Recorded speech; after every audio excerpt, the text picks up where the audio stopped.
नमस्कार, मैं प्रोफेसर तारा शर्मा, शासकीय मिनी माता कन्या महाविद्यालय कोरबा से।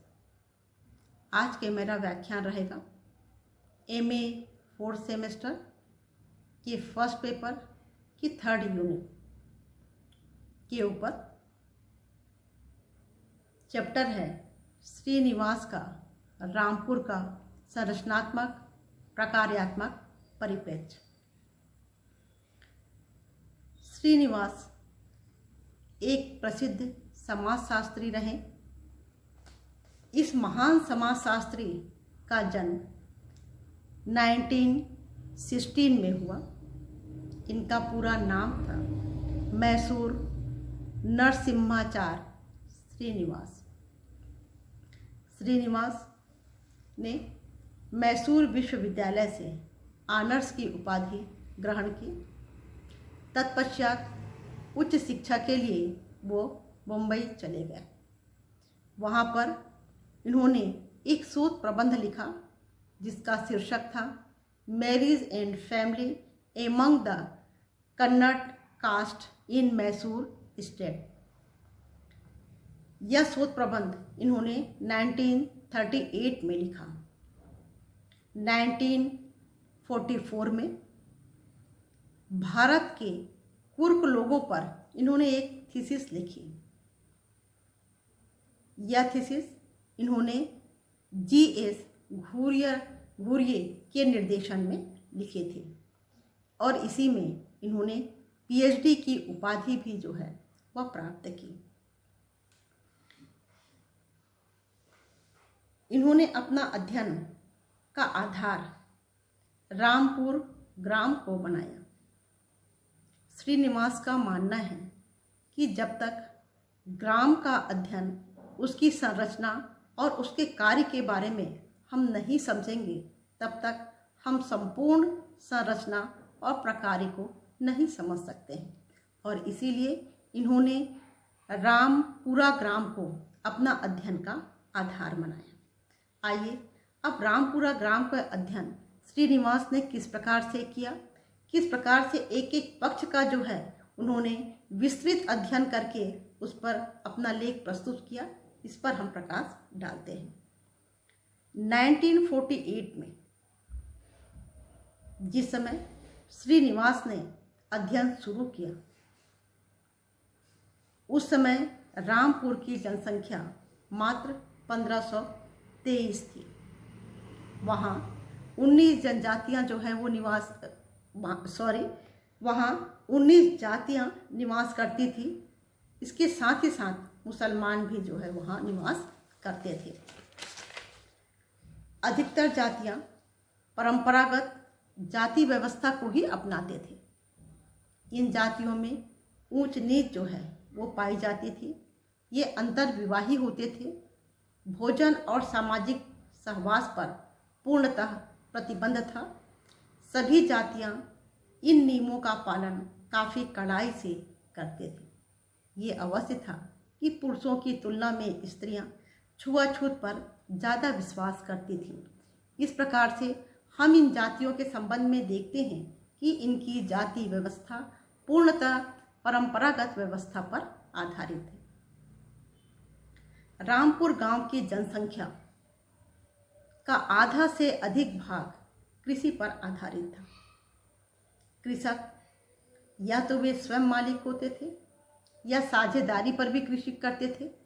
साथ ही श्रमिक व नौकर के रूप में भी वो खेतों में कार्य करते थे। ओकलिंग जाति के सदस्य गांव के भूस्वामी थे, परंतु इससे पहले ब्राह्मण जो है वो भूस्वामी रहते थे। धीरे से जब इन्होंने अपना जमीन बेचकर जब वो नगर की ओर जाने लगे तो धीरे धीरे इनका भूस्वामित्व जो है वो समाप्त होने लगा। अगर हम रामपुर ग्राम के जिस प्रकार के श्रीनिवास ने अध्ययन करके स्पष्ट किया है तो शिक्षा को अगर हम देखते हैं तो शिक्षा में हमने पाया कि इस गांव के मात्र 4 सदस्यों ने स्नातक तक शिक्षा ग्रहण की, जिसमें 3 नौकरी करते थे और एक वकालत जो है वो करते थे। शेष जितनी भी जातियां थीं, जिसमें ब्राह्मण परंपरागत रूप से पुजारी थे, परंतु प्रत्येक ब्राह्मण एवं लिंगायत पुजारी का काम करते हों यह आवश्यक नहीं था, क्योंकि ब्राह्मण पुजारी के साथ साथ कृषि तथा अन्य कार्य में भी संलग्न रहते थे। रामपुर की प्रथा को अगर हम देखें तो जजमानी प्रथा का प्रचलन रामपुरा में सर्वाधिक था।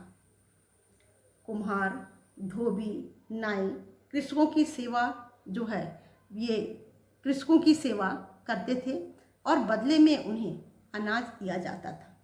उसके साथ साथ 9 ऐसी जातियां थी, वह भी कृषकों की सेवाएं जो है वो करते थे, जैसे मछुआरे, गड़रिया, तेली आदि।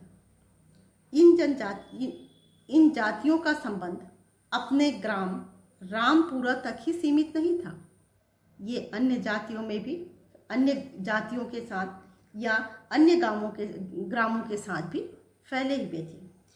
विभिन्न जातियां में कुछ अछूत परिवार भी कृषि का कार्य करते थे। विभिन्न जातियों में पाए जाने वाले व्यवसाय में भी एक क्रम था। इस क्रम में निम्न जाति जो है वह था कसाईयों का, और ब्राह्मणों का स्थान तथा लिंगायतों का को ऊंचा स्थान प्राप्त था। रामपुरा ग्राम में जजमानी प्रथा के साथ साथ वस्तु विनिमय प्रथा का भी प्रचलन था। धान के बदले में सब्जियां, मछलियां, पान के पत्ते तथा अन्य आवश्यक वस्तुओं का विनिमय किया जाता था। कृषकों तथा अछूतों में परंपरागत मालिक और नौकर का संबंध जो है वह रहता था। यह संबंध समझौते के रूप में होता था तथा दोनों के बीच में आपस में घनिष्ठता जो है वो पाई जाती थी। श्रीनिवास के अनुसार ग्रामीण संरचना में प्रादेशिक एवं राष्ट्रीय तत्वों का समावेश होता है।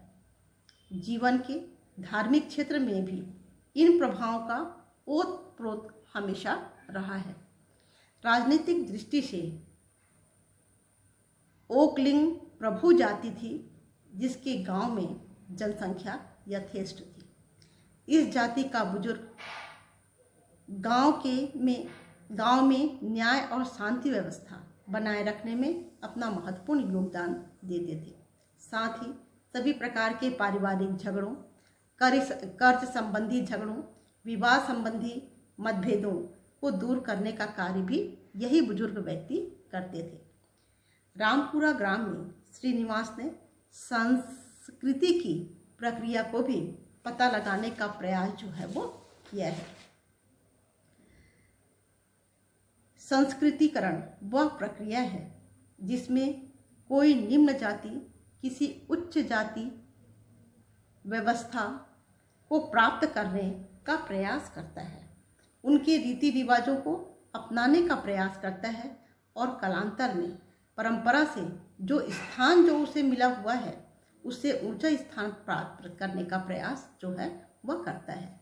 निम्न जातियां संस्कृतिकरण की प्रक्रिया में मदिरापान या मांस भक्षण जो करते थे वह अपने खान पान में बदलाव लाकर ऊंची जातियों के तरह शाकाहारी भोजन जो है वो करने लगे।